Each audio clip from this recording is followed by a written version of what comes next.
Dobar dan, lipi moji. Nemam pojma koliko sati, bit će oko 4:30.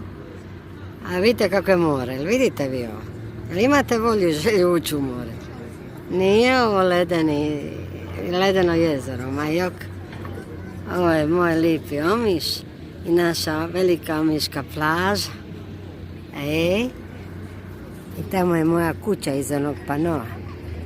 Druga od ceste. Evo, to sam sve do mladosti igrala i balun, nogomet, odbojku, sve živo. Kula u pijesku radila i tako dalje. Lijepi moj Omiš.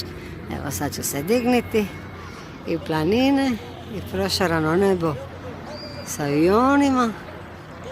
Eto ga, lipo dođite na lito u moj Omiš. Ajde, nisu više cijene kao što su bile. Kakve su, neću vam reći. Pozdrav!